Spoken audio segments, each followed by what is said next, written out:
Oh, welcome everyone. Welcome to our Sunday teaching. My name is Venerable Tarpa. Before we begin, let's take a moment to appreciate our community gathered here today. Today, I feel fortunate to sit as a member of this kind community in the safety and security of like-minded friends, sharing this present moment with others dedicated to the cultivation of goodness. Today, I'm grateful for the direction and support that this community provides, a community worthy of my time and commitment, a community where my efforts have meaning, purpose, and are appreciated. Today, I'm thankful for this community of awakening, a place to gain the knowledge and skills to improve my life, a family, a home, and a sanctuary for all of us taking refuge from the storm. And let's remember, as conscientious practitioners, we must strive to live skillfully while helping others to do the same, to strive to live in balance and harmony with nature and others, to strive to gain mastery over our minds and embody our true benevolent nature, to expand our hearts and minds, transcending our shared human limitations, to not intentionally harm sentient life or the planet, and to maturely accept and embrace the reality of our situation while striving to improve it. Again, welcome everyone to our Sunday teaching. Today we're going to be furthering our examination of the Buddha's Four Noble Truths, which we had 2 Sundays ago. And in particular, today we're going to be examining the nature of suffering. So doesn't sound like a very uplifting class, but actually I believe it really is, because when we understand our suffering, we understand that we can transcend it and that happiness exists. So I think it's a very uplifting class actually. So again, this class is going to pertain to the Four Noble Truths, especially the first and second. So the first noble truth asserts that unawakened existence, or samsara, is pervaded by suffering. Now, this doesn't refute the fact that we experience happiness, but it just highlights the fact that common happiness of ordinary beings is often fleeting, unstable, and out of our control. And so the Buddhist path is aimed to remedy that. And a couple of things I want to say to set this up. The other one is to acknowledge that all of experiences in life, no matter what they are, all fall within a spectrum, and it's a spectrum of suffering at one end, or what they refer to as dukkha in Pali, uh, or and happiness or sukha at the other end. So no matter what we experience, it's all somewhere within this spectrum, suffering at one end, happiness at the other end. And understanding the spectrum also helps us to define the two terms. We often, when we talk about happiness, we often have people in the audience that say, "What do you mean by happiness? What exactly is happiness? I don't understand what happiness is." And so when we look at this spectrum, we can say that, oh, it's really simple. Happiness is the opposite of suffering. Um, but this spectrum that we're talking about is not a simple one. The spectrum between happiness and suffering is actually quite complex, because suffering and happiness can exist and coexist in various combinations. It's not simply that we suffer or we're happy. And a couple examples would be like the sadness at the loss of a loved one who's passed away, and yet feeling a sense of happiness that that person is at peace. Maybe they suffered in the hospital from it, or feeling happy to get a new job, right? That job that you are trying so hard to get, you get the great news, and although you're happy, you probably have had an experience like this. At the same time, in the back of your mind, there's some subtle suffering of all of your expectations uh, for uh, for the job. You start to worry. I hope they like me. I hope I do a good job. Uh, so oftentimes these can be combined. Or probably the best example is the intertwined happiness and suffering of relationships, especially love and romantic relationships, that it seems like the more we care about others and the more the deeper in love we feel for someone, the more vulnerable we are and we actually suffer terribly from it. So it's a complex relationship between the two. But nevertheless, with that said, all human experience falls within this spectrum. And the Buddha talked about it, the spectrum of being dukkha and sukha. These are the Pali words for suffering and happiness. And the early Pali sutras tell us that we can understand our suffering through that spectrum. In the early sutras, the Pali term for suffering again is this word dukkha, and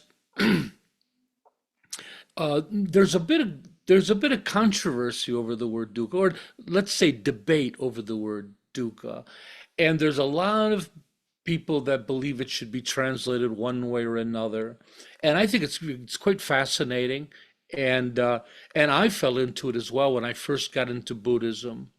Uh, and it seemed like the only debate happened in the West. If you look at all the Buddhist countries and traditions, everybody seems quite happy with the definition of dukkha being suffering. It's only in the West where it seemed like we had a problem, and I always kind of wondered why. And and part of me thinks it's just that we have life pretty good, so it's hard for us to think of that life is permeated by suffering. And so you get teachers who talk about, well, dukkha doesn't mean suffering. It kind of means, unsatisfactoriness, or one teacher talked about it saying, well, life is bitter, bitter sweet, And I think it's really funny, but I want to put that whole debate to rest today in today's teaching, because it's just so clear if you read the early sutras exactly what the Buddha meant by dukkha. So dukkha includes all forms of physical, mental, and emotional pain and suffering. Period. That's it, right? All forms.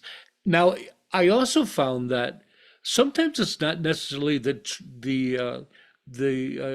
definition, but the translation, but it's also how Westerners look at the word suffering.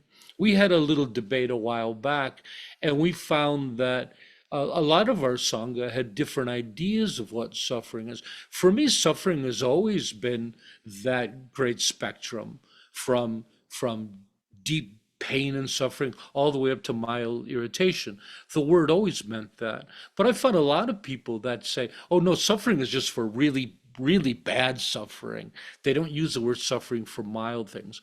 But we're going to share with you what the Buddha had to say about it. And it is this broad spectrum. So again, dukkha includes all forms of physical, mental, and emotional pain and suffering, from the most extreme pain to the subtlest irritation and even emotional frustration. In Tibetan, the word dukkha is translated as duknel, and they translate it as suffering, pain, and misery. And I always like that word misery. It has a poetic sound to it, and but it is that kind of mild suffering, huh? That misery, like walking around in wet clothes or something. And misery, in the Tibetan sense, is that which arises from afflictions and misfortune. So in the a lot of people don't think of dukkha or suffering as just being misfortune, like in life, making bad business decisions or doing things that don't work out. So you can see, according to the Buddha, this is a vast spectrum of suffering. In the in the early sutras, the Buddha himself defines dukkha as they refer to this as the eight sufferings of human beings. So all sentient life suffer, but these are unique to sentient beings. And it's one is birth, aging, illness or injury, death, meeting the unpleasant. That's an interesting way to say it, right? Parting from the pleasant, not getting what we desire, and possessing a mind and body. So the first are easy, right? So when people say that, oh, the Buddha didn't mean dukkha as suffering, he meant it as unsatisfactoriness. And I'm thinking, death is unsatisfactory. I don't know if that's a good term for that. I think that sounds pretty painful and rotten with a lot of suffering. But think about, start with birth, the suffering of both the baby and the mother. And just think about, especially in the past, at how many people died during childbirth, both children and parents, so and mothers. So birth definitely intense suffering, right? And then we have aging. Any hands up? Is aging suffering? I just turned 60 and I'm already suffering. Illness and injury, obviously. Remember that these are also, keep in mind, we're talking physical, mental, or emotional, right? Birth, all three, right? Aging, all three. Aging is a deep mental suffering, deep emotional suffering. Illness and injury, the same. Death, of course, all three, right? Meeting with the unpleasant. Now here we're on the lighter side of the spectrum, right? I mean, if you're a teen in a horror movie and the bad guys coming to get you, maybe that'd be pretty bad. But meeting the unpleasant for most of us is just things in life that we don't care for, right? And so that's a subtle form of suffering. So you can see here that the Buddha's covering this whole spectrum and then parting from the pleasant, which means losing what we desire, right? And we all know what suffering that is. Number seven, pretty obvious, not getting what we want. In some translations, they say not getting what we want despite working very hard for it. I thought that was funny, right? The number eight is the one that needs some explanation, possessing a mind and body. So we're a secular group, and some of our members uh, have a belief in rebirth, and some don't. So we leave, of course, in an SPT, we leave belief up to individuals. Our job here is to teach Buddhism. What you believe is up to you, and we support you in that. But we're going to give you the traditional presentation so you can understand this. So, of course, right off the bat, possessing a mind and body in a secular way is that mind and body are sources of suffering. So the mind is a source of suffering because of emotions, because of mental afflictions, fear, anxiety, self-doubts, selfishness. You run down loneliness. Uh, you can imagine all the different types of mental suffering. To possess a mind is to suffer according to Buddhism. And then a body, of course, is a form of suffering because all bodies are a source of illness and injury. No one has ever lived their life without getting sick or being injured. And then, of course, you come into the world through pain and you go out of the world through pain. So that's pretty straightforward. But on a traditional Buddhist level, it goes deeper than that. And that being trapped in samsara, unenlightened existence, is to keep being reborn into a mind and body, right? And as long as we keep being born into samsara, you can't exist in samsara without a mind and body. So as long as we're being reborn in samsara, we always have a mind and body. And the mind and body will always be a source of suffering. That doesn't negate that the mind and body can also be sources of pleasure, right? Let's not look at this in a binary way. The mind can think of beautiful thoughts, and the mind can love and care and have wonderful experiences. The body can be a source of all kinds of wonderful pleasures, especially when you're eating Ben and Jerry's ice cream. I mean, that smooth ice cream sliding down my throat is wonderful. Choki, do you have a question? Shiva's asked in the chat, are these 8 directly from the sutras or from commentaries? They're directly from the sutras. And this is from the Wheel Turning Sutra. Thank you, Shiva. Well, yeah, wonderful. And so according to Buddhism, as long as you have a mind and body, there's a source of suffering. So now this answers a question that comes up in the Four Noble Truths, that the third truth, that we can be free of all suffering of any kind. And people think, well, how is that possible? Even the Buddha, when he became enlightened throughout his life, he still suffered. He suffered from a bad back. He talked about, at one point, talking about his old body was like a cart held together by straps and bolts. And of course, he suffered when he passed away. But the idea was that the Buddha transcended almost all suffering within his lifetime, especially mental and emotional. But because he still had a mind and body, he was still susceptible to suffering. But the idea is that complete eradication of suffering, complete transcendence of suffering, only happens once a Buddha dies and they escape samsara and they're no longer born into a mind and body. That's the only time that we're completely free of samsara. But that's a really important point, because I've had so many people debate with me the idea that the complete eradication of suffering is just not possible. But that's the explanation that Buddhism gives. I'm not saying that I believe that, but that's the take that Buddhism has. Okay, let's move on. This is some good juicy stuff for everybody. So let's kind of put that in another word. So the term suffering within Buddhism includes physical pain like toothaches, illnesses, and injuries, mental pain like anxiety, depression, disturbing emotions, debilitating fear, or upsetting sense experiences. Imagine a person that goes to war and the things they see. There's all kinds of mental pain, and then we have emotional pain, like the loss of a loved one, being assaulted, rejected, unfulfilled, or lonely.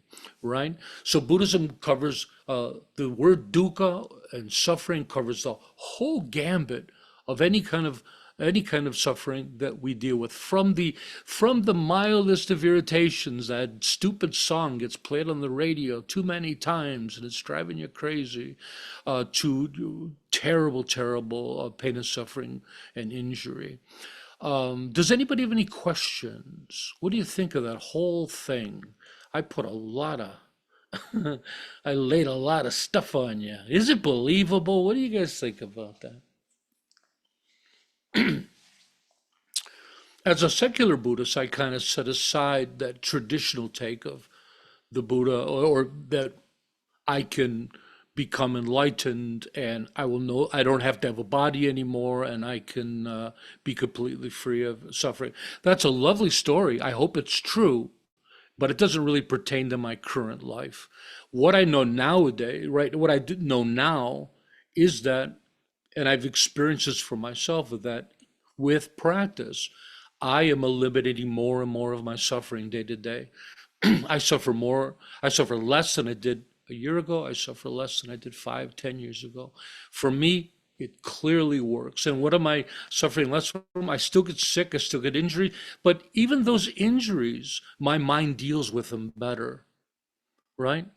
But then all the emotional junk we deal with every day, all the mental and emotional junk, the negative dialogues that go on, I hardly ever get anything like that anymore. So it's lovely. Tashi? Is there a difference between dukkha and samsara, or is it just a language uh thing? No, they're not synonymous. Okay. Dukkha is literally suffering, and samsara is translated as the realm of rebirth, the cycle of rebirth. So samsara traditionally is you getting reborn over and over and over again without your control. Okay. Now, suffering is what is a main component of samsara. It is the realm of suffering, right? But it's also a realm of happiness. Don't let's not think about this binary. Both go on, but the problem is that suffering part. So Buddhism says, hey, if we can push off that suffering part a little bit and get more of that happiness part, even in samsara, life is better. David. Yeah, Tarpa. I've wondered for a while about the translation of dukkha as unsatisfactoriness because it seemed absurd, and yet, It's terrible. but some quite respectable scholars use it. Yeah, So yeah. I've Not been so respectable after all. no, that's respectful. I've wondered about why why we do it in the West like that way, and I thought maybe it's just because we in the West just don't like unpleasantness. And I did notice, and I can't remember which ones, I did notice another word that we in the West translate softly and mealy-mouthly rather than just coming straight with the clarity. Uh, anyway, that's it. I just wondered what your reflections with Thank that. you. I'm going to answer a lot of these things in the teachings today. So instead of responding, I'm just going to move forward. I have a bit of material to go through, so I want to get to it here. And I agree with you, David. Really nicely said. So, according to the Buddha, the majority of our suffering is mental. Of course, we have physical illness and injury, and owning a body, we're not going to get around that. But some of the sufferings that we can actually deal with are are mental. And if we look at the traditional view of Buddhism and rebirth, that that the mind is responsible for being reborn in samsara over and over again, right? Remember that samsara and nirvana are mental qualities. They're states of mind. They're not places. They're not heavens. They're mental states. So when we can purify our perspective, our mental state, we can gain the state of nirvana or enlightenment, and then we're free of samsara. So the mind is the cause of samsara, and the mind is the what liberates us from samsara. So in that sense, you could say how the Buddha believes this to be a psychological problem.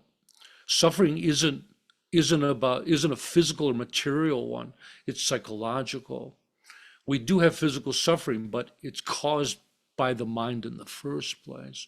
So seeing our mind as seeing our suffering as an affliction or illness and not an innate aspect of our true nature is what the Buddha taught. Um, but most importantly, the Buddha discovered and taught that this unhealthy psychological condition can be transcended and liberation from suffering is possible. The most important of all the Four Noble Truths, right? The first one tells us samsara exists and samsara is suffering. The second truth tells us why. The third one is the Buddha's assurance from his own experience. I found a way to get out all that suffering, right? And the fourth tells us why.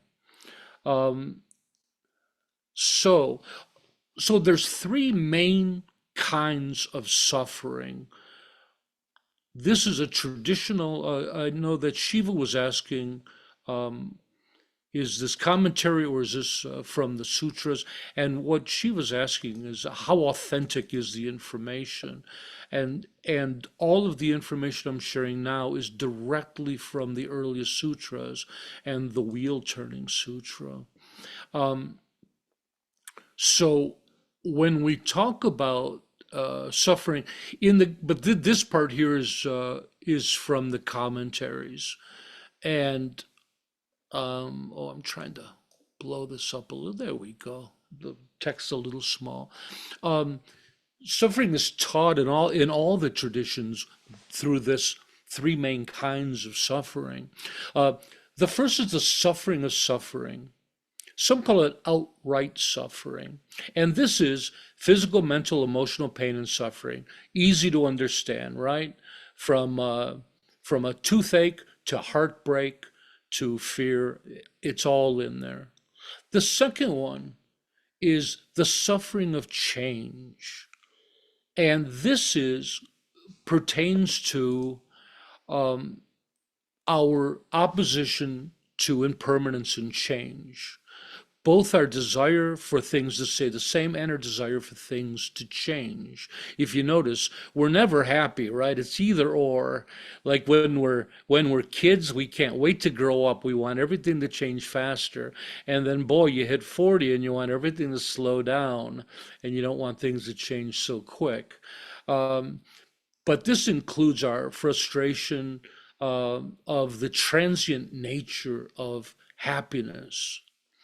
Which is a subtle suffering inherent in common happiness. In my text, Tibetan Buddhist Essentials, I have a cool story from the Tibetans. And it's a story of a person who lives in a house with two rooms. One room is hot, one room is cold. And each one is a little too extreme. One room is just a little too hot, and one's a little too cold. So once the person spends some time in the hot room, and it feels good at first, but then it becomes a bit too hot. And then so they decide to go into the other room. Now at first when you walk into the other room, the cold air feels delightful, complete pleasure. But then after a couple hours, it's starting to get a little bit too cold. And guess what? You want to go back to the warm room. And the story kind of implies that this is kind of how we live our lives. Now, it's not just hot and cold, it's also our tastes, it's also all the things we do, that we're always kind of going back and forth, that things are never quite right. We want something sweet, and then it's too sweet, and then we want something savory, and then it's too savory, and but it asserts the idea that what a lot of us take as happiness is actually just the relief of suffering, and it's a fascinating view. I think there's great truth in it. I find it very truthful in my own life. And some examples would be like rest is the relief of exhaustion, right? Or in this example of the two rooms, it feels like happiness, like pleasure, but it's actually just the relief of a form of suffering. And I don't know about other examples. Maybe going on holiday is a relief from working too hard, right? Is having space to do your own thing. But you could imagine other examples as well. And then we have the third one, which is the most interesting. This is the all-pervasive suffering. So this one is the root of the prior two forms, and as well as the most subtle of the three. The term all-pervasive refers to the fact that unenlightened existence at its core is permeated by this type of suffering, a suffering that influences every aspect of our lives, that this all-pervasive suffering can be understood within three aspects. Well, let's talk about that in a second. So there's an interesting thing when when a lot of teachers teach the Four Noble Truths, they teach the first noble truth as life is suffering, right? And that's what I was taught, and that's what I believe for ages. And then one day I actually read the sutras, and you know what? The Buddha never says that in any of the sutras anywhere. The Buddha never says life is suffering. And of course, when they say life is suffering, life is existence is only has two aspects. There's unawakened existence and awakened existence, according to the Buddha. There are no other ways to exist. So when they say life is suffering, clearly they mean samsara is suffering, because nirvana is the absence of samsara. So that clarifies the statement a little bit more. But the Buddha never says it. In fact, the Buddha is very clear in the early sutras that happiness is a real thing that happens in our lives. You cannot deny it. So a lot of people thought Buddhism was quite depressing with that line, life is suffering. But there is some truth to it. And so that came in later commentaries. But this all-pervasive suffering kind of highlights this fact, and that underlying all the things that we do are these different types of suffering that literally pervade every aspect of our life and influence every aspect of our lives. There's no denying this. And these three I divide up in my own teachings into existential dissatisfaction, existential anxiety, and existential longing. Existential meaning having to do with existence. So we're talking about at the deepest level of our consciousness, these haunting things. Like an example, an existential thing would be thinking about death. You know, we don't think about death often, but at a very deep level, way in the back of your mind, it's kind of always present, right? These are existential aspects. So we have existential dissatisfaction, anxiety, and longing.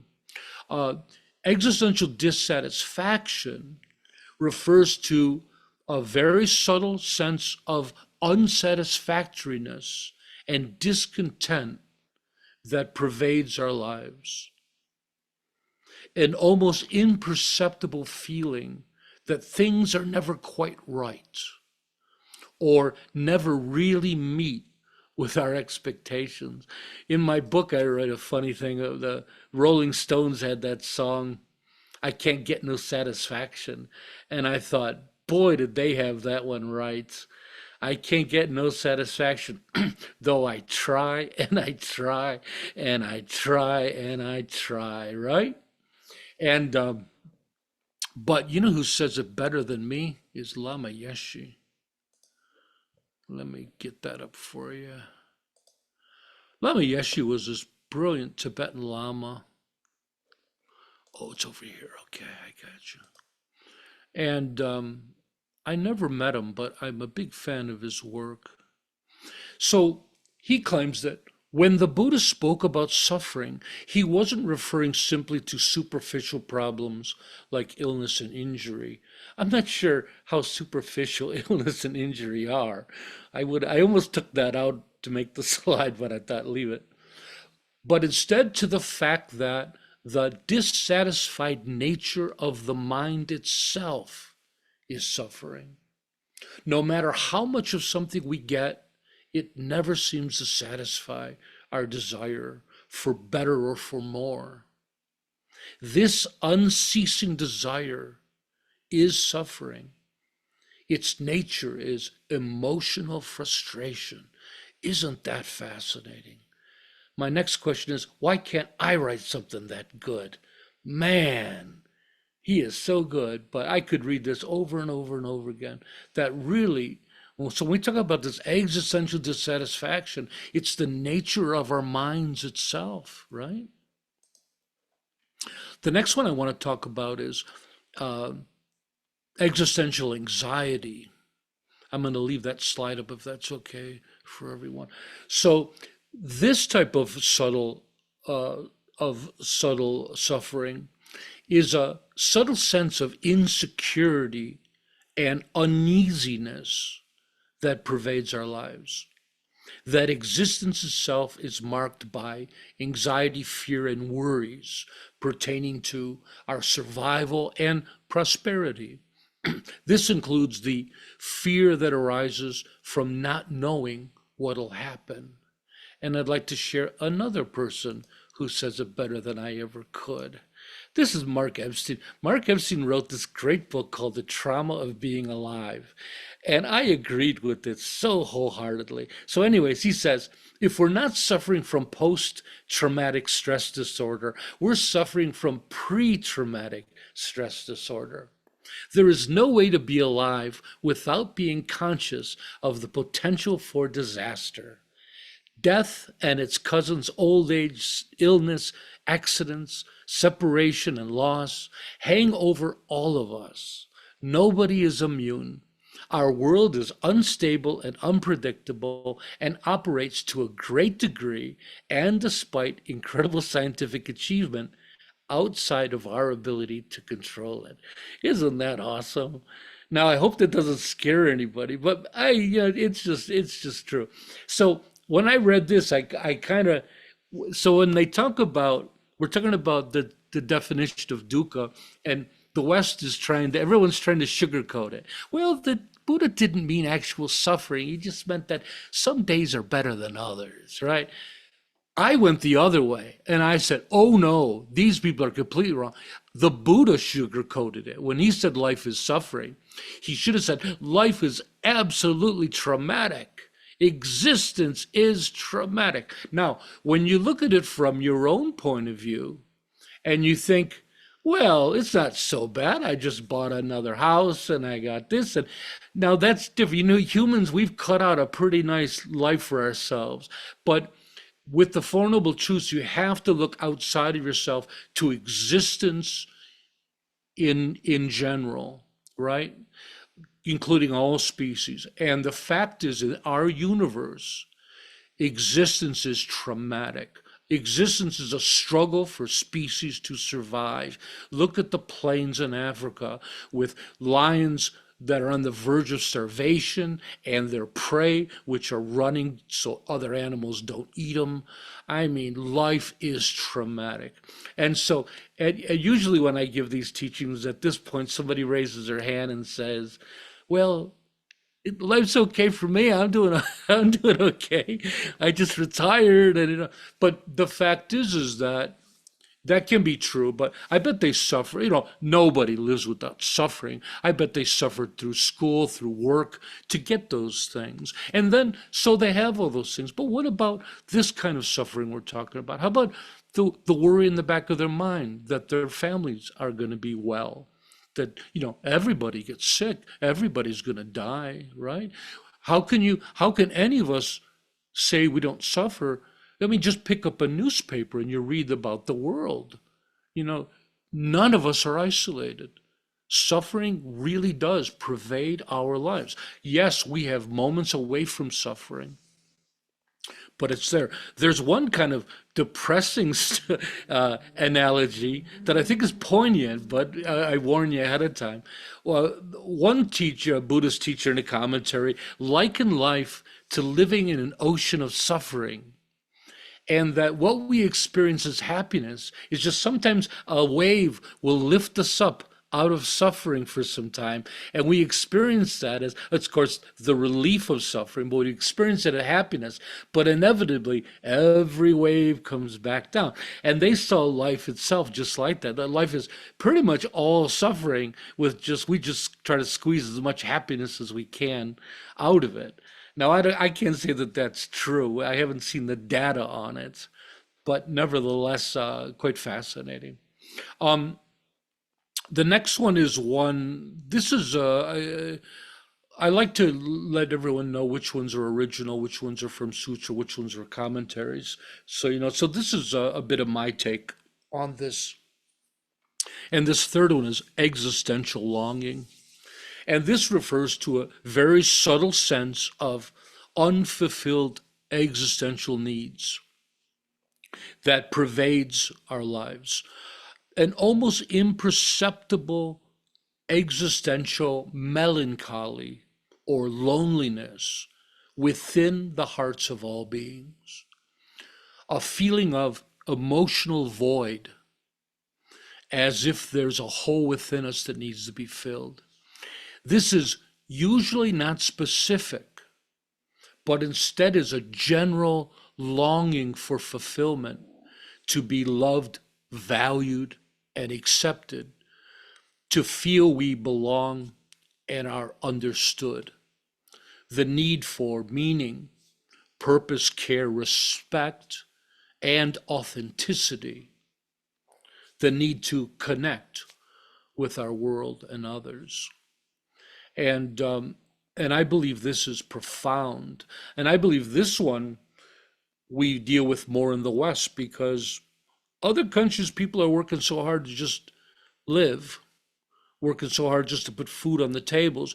Some of these real subtle sufferings we don't see until we have some space there, and we realize that at this really deep level, we all have this longing.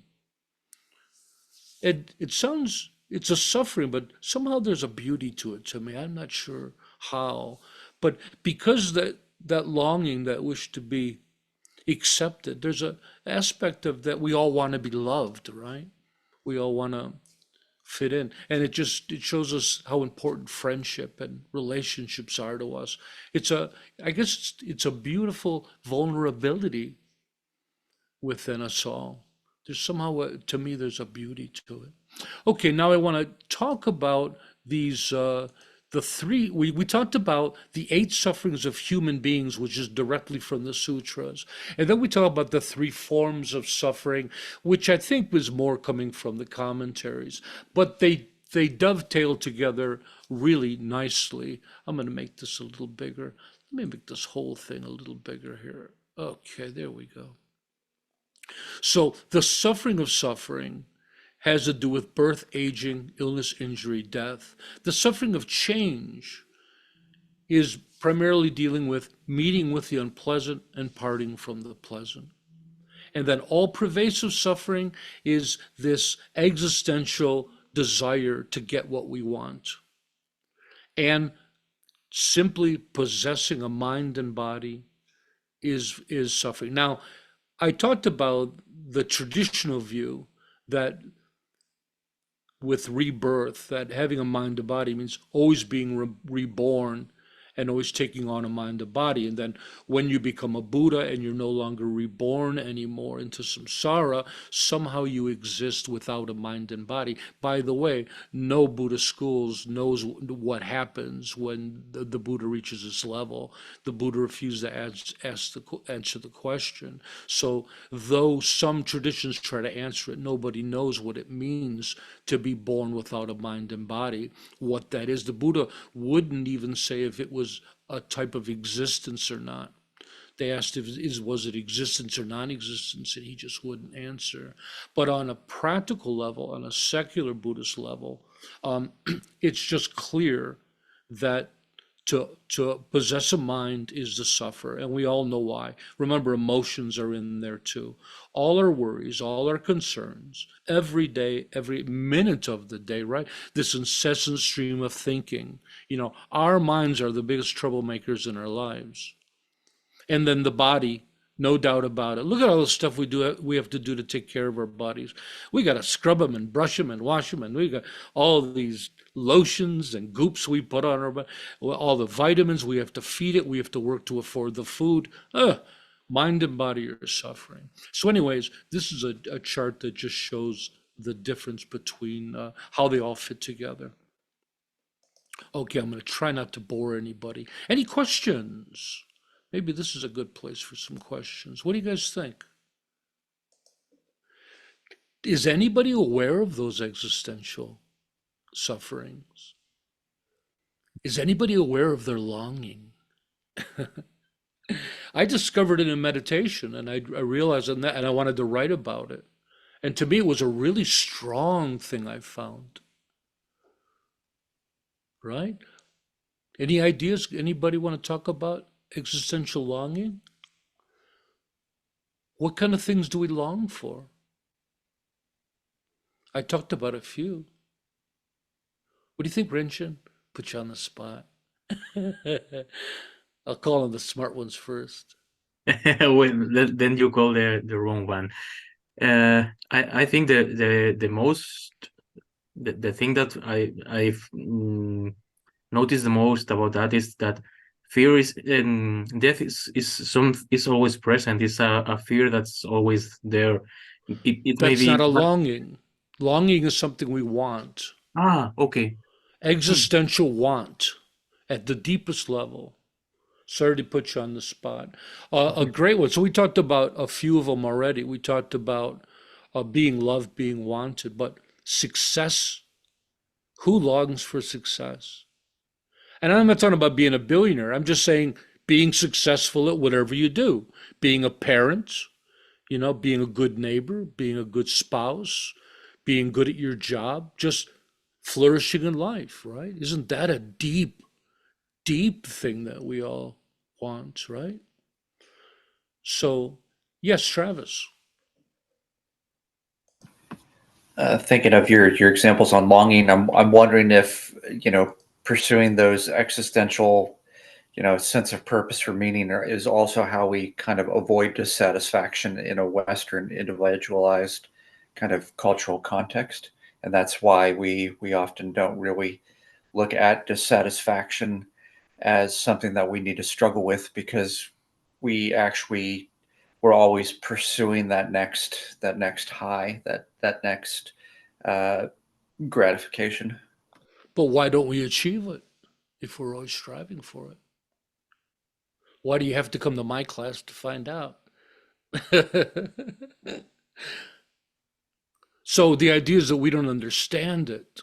And so you're exactly right. We're all trying to every day. All those things we're trying. We're trying to be loved. We're trying to be successful. And a few people find it. I think we all find it a little bit occasionally. But why aren't we all doing a lot better at it? Why aren't we achieving all of those things that we're really struggling for, right? All those longings. And longing isn't a good or bad thing, because we can long for virtuous things and we can long for unvirtuous things, or we can be confused about what brings us happiness, so we can long for things that are non-virtuous. So it's not a question of that. That comes in second. But when you understand it, then you can start to work with it, right? Tashi? I used to almost long for a home I didn't have. Like, you know how you long to go back to your original That's home or right. whatever. Or I don't know if it's that, or if I'm just longing for something and I don't even know what it is. Most of the time we don't know. But there's just this sense of longing, and we Yeah. long for so much. And I think ultimately it's not about the subject. It's this quality of longing. And I think it comes down to the subtlest levels of little teeny things in our lives that we long for, that you wouldn't even consider that, right? Yeah. A bed that's a little softer, or it's just, again, it's this unsatisfied aspect of the mind, right? Thank you, Yeah. Tashi. But David? Yes, I'm not clear on a couple of things about happiness at Tarpa. You did say initially that happiness is Can just I interrupt you, David? yeah, boss. Guess what I'm talking about next? Okay. I'm talking about happiness. Sorry to keep pushing your question. You're reading my mind. Did you get a copy of my script before I started? Yeah, yeah. Oh, okay. Mariam? I just I have some thought about I think the first question about why our mind, when we get to something and then we're not satisfied and then we want something higher, something better. Yes. What I have experienced in my own life. Now, Miriam, we're Yes. running late on the teachings. You're going to Yeah. have to make it brief for me. Okay, sure, of course. So it's just that for me, it's been like that. We don't know our purpose, and then we think about something that it is our purpose, and we need to get to that level. And then when we reach to that level, it's not enough. We don't get that satisfaction, and then we think, Yeah. okay, I need the next one, and then you get there. So for me, what I have experienced with people around me, in my opinion, it's been that they don't know really what their purpose is. I agree. And I think it goes deeper than that. We just want. And sometimes we don't even know want. It's this quality of just consuming, wanting. Thank you, Mariam. Sorry I had to cut you short. Janan? Yeah, well, I don't know whether this is longing, but what I want for myself is that to have complete inner peace in spite of what is going on in the world. So It's what is going longing. on, it bothers me. And then, okay, but what I want to do is that what I want to accomplish, well, okay, this is happening, but I want to have my inner peace in spite of It's that. longing. What the difference between wanting, desiring, and longing? Longing is a deep feeling inside us. That it's something kind of that feeling that you've always wanted, that you feel like it'll complete your life, right? It'll somehow complete you. We're wanting a candy bar because you have a taste for one, or desiring something. That's a little different. Longing is very deep within us. But yeah, they're all longings. Yeah, very nice. Thank you. I'd like to continue if I can because I'm talking too much. This is a long teach. So, anyways, to help clarify the suffering of change and to lighten up the conversation a little bit, I thought we'd just do a little bit on happiness and to satisfy David, who's been reading ahead. So, as previously mentioned, the Buddhist path is the path of liberation from suffering, meaning happiness, gaining happiness. But according to the Buddha, ordinary beings are simply unacquainted with what true happiness is. And I use the word true here with a little poetic license. We could say authentic, we could say higher levels, we could say ultimate or conventional, but I think you get the idea. This is a happiness that higher beings experience that have purified their minds. We mistakenly believe that happiness is found outside ourselves, never realizing that since our mind is the source of our reality, that the mind is logically also the source of our happiness and suffering, right? Our mind takes in and perceives the world, but interprets what reality is. The Buddha taught that true happiness and its blissful levels of peace, contentment, and joy are simply unimaginable to most ordinary beings. They really have never experienced it. Again, they've experienced the lack of how do I say that? I'm sorry. For some reason I always forget that term. The lack of suffering. But they haven't really experienced this authentic kind of happiness. From the Buddhist text, true happiness is often described as non-contingent bliss that never diminishes but continuously increases and perpetually a perpetual joyous state. Now that sounds kind of hard to believe. Non-contingent meaning it doesn't have an object that make a source or a cause for the happiness. Normally, someone hands us a puppy. There's the cause of our happiness. So we're happy for a while. This type of non-contingent happiness arises from the mind itself. Now, in a sense, there is a cause because we have to purify our minds to experience it. And so you could say the causes are practice. But once you reach that level, this type of happiness, this non-contingent bliss, arises without any kind of nothing instigates it, right? It arises from the mind itself when the mind is at peace. And when they talk about it not diminishing, the idea is that it becomes part of our default mindset, and it really becomes a constant aspect of our lives. Sure, we have moments that we're more happy or less happy, but generally our happiness level is just increased.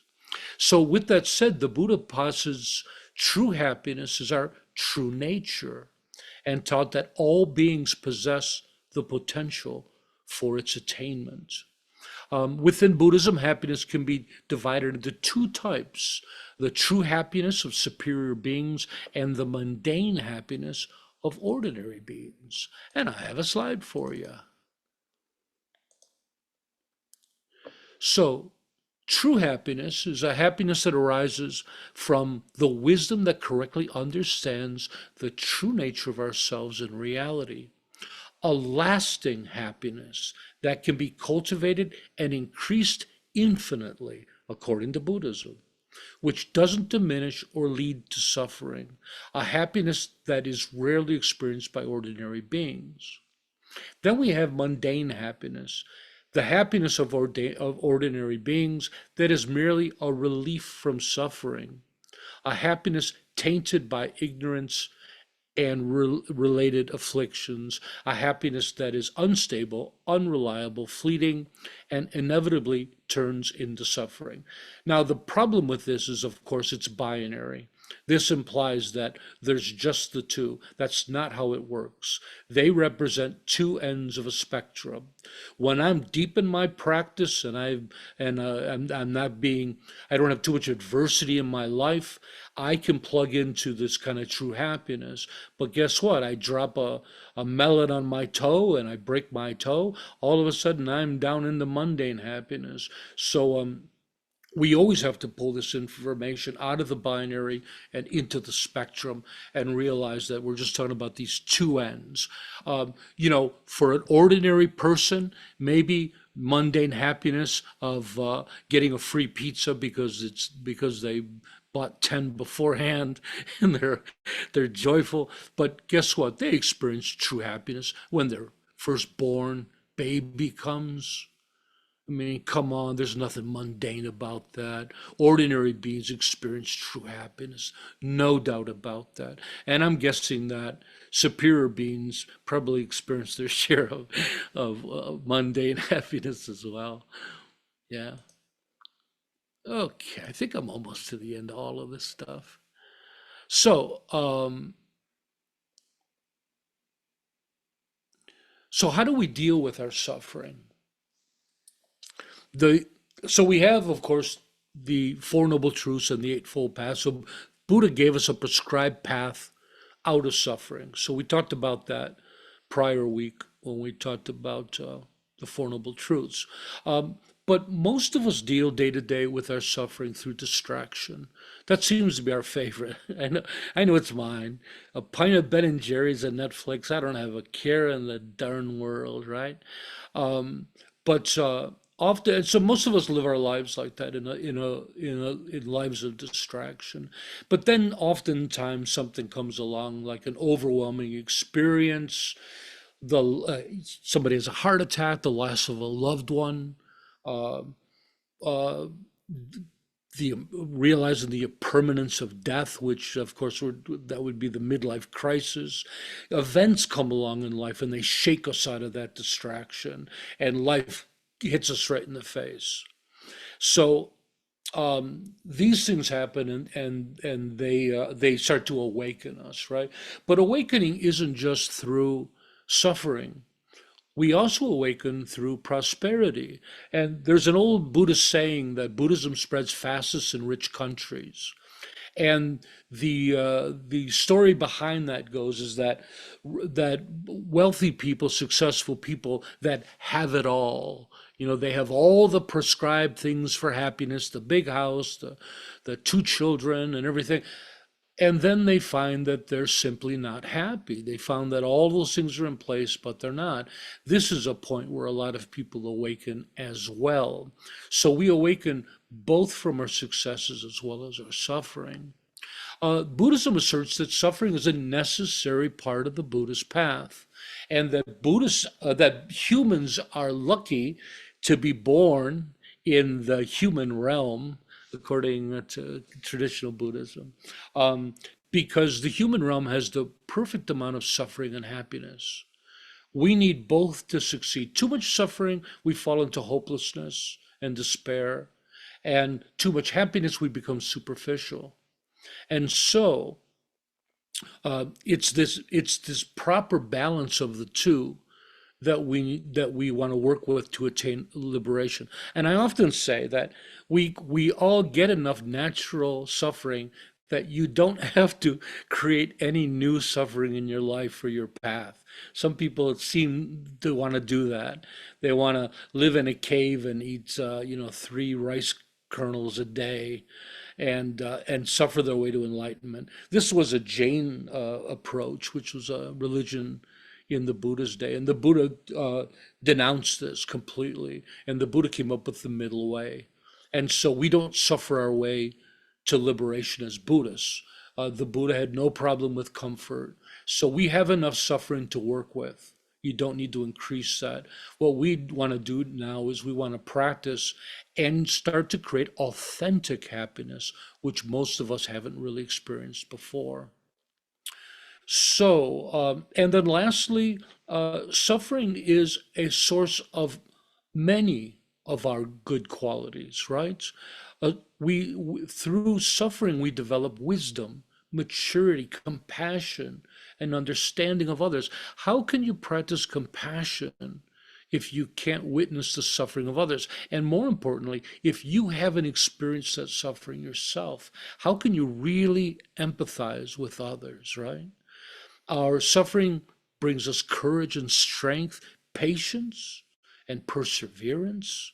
All of our most sought after qualities are gained through that struggle of our suffering. And what it does is it undermines our superficiality and self-centeredness. It's through our shared suffering that we empathize and connect with others. So now the last question is, can suffering be transcended? So we learned all about it, and then we come to that question. And this question is answered in the Buddhist third of the Four Noble Truths. The third noble truth is that the cessation of suffering, the ending of suffering is possible. This is assurance from the Buddha that, let alone, it's not a philosophy. He experienced it directly, according to him. He experienced it directly, and he's giving his assurance that it is indeed possible to greatly reduce or completely even escape suffering within our lives. And of course, we do that through our various practices. We're going to talk about that in 1 second. Let me get a couple last slides in before you all fall asleep. Sorry, it's a long class. According to the Dalai Lama, if we truly wish to overcome suffering, we have to tackle the root of the problem somehow. This is not something that can simply be wished for, nor is it accomplished through prayer, ringing bells, beating drums, or performing impressive-looking rituals. Such a process can only be effected by cultivating true insight into the way things really are, an insight which directly opposes the way in which our fundamental ignorance conceives reality. Now, that's what you got to read a couple times over. I'll post these memes on our social media, but that's exactly what we're talking about here. We have to understand, through understanding and accepting, we transcend these. And how do we do it? We do it through the threefold path, right? The development of higher virtue, the development of higher understanding, wisdom and insight, the development of higher awareness. And those are And we do those with SBT at our refuge level practice. Now, you don't have to take refuge to practice this. In fact, all of our practices can be practiced by anyone. But the way we assert it here is studying and practicing holding vows is a great way for us to develop virtue. But here, cultivating the Four Noble Truths is how we escape suffering. Very easy according to Buddhism.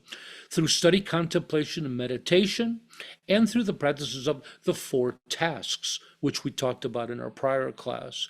The Eightfold Path is the prescribed method for transcending suffering. Abiding on the breath is an amazing practice of awareness. And we have an SBT practice called the practice of shining that we recommend. So, in record time, I got all those done. Okay. Any last questions? I've been pushing David off so many times, I figured I got to get a question in from him. Did I get to all your questions, David? Possibly not, but you did get to my most one that was bugging me most, which was about happiness. So yeah, I thought the whole session was brilliant, by the way. So thank you so much, Tarpa. Very kind of you. Thank you. Janan? I have a quick question. Is samsara is kind of reincarnation? No. Samsara is a mental state or a quality of the mind. Samsara is an afflicted mind. Samsara is, rebirth is another thing. But they do describe, the two are connected. I don't think I'm explaining it very well. The two are connected, but samsara isn't a place. It's not an action like rebirth. It's the quality of your mind. And that quality or state of mind produces this rebirth. Because of the quality of your mind, we haven't purified the mind and we can't shed our human mind and body. So in a way, kind of rerunning the negative thoughts in our minds, maybe, or yeah, we're trapped in this world of suffering. We're trapped in this world of samsara because of the quality of our mind. Purifying our mind and our perspective is what we're doing in practice. Once the mind is purified, it can transcend the human body and mind. It can transcend samsara and escape the cycle of rebirth. okay, thank you. You're welcome. Anyone else have any questions? And of course, you can watch the recording again if there was any parts you didn't get. Kind of a heavy topic. You can see why I taught it separately instead of with the Four Noble Truths. When I taught the Four Noble Truths, I really wanted to get into practice because, SBT, we're all about not just theoretical understanding, but how do we practice it? How do we cultivate it? So I focused on that. And then this was important to come in. Did it depress you? Are you depressed from it? It's kind of uplifting somehow, isn't it? It's like somebody's giving you the key, the magic key to the door for freedom. I think it's very Man. validating. This is Carrie. It feels very validating. Like, oh, I'm not so abnormal feeling this way after all. Yeah. Yeah, it sure is, isn't it? Like maybe it's like having an illness, but you don't know what the illness is. And all of a sudden you get tested and you feel better because you got a name for it. Or a mental illness, you think that you're a little odd, you're not functioning very well, and somebody says, oh, you have ADHD and there's medication for it. All of a sudden you're thrilled, right? And you take the medication, which is the Eightfold Path, and you feel better. Right. Yeah. Thank you, Carrie. Okay, everybody, I'm going to wind things up because I'm running late. Let's end today's teaching with our altruistic affirmation. May all be healthy, may all be prosperous, may all be well, may all be present, free of past regret and future worry. May all abide in constant appreciation, which is a source of great joy and contentment. May all realize their true nature and the true nature of reality, which is awakening. Thanks everybody for coming. Remember that the SBT community was created for one purpose and one purpose only, to support you, the practitioner. Bye-bye, everybody. Thank you very much. Thank you. Bye-bye. Thank you, Tarpa. Bye-bye. Bye.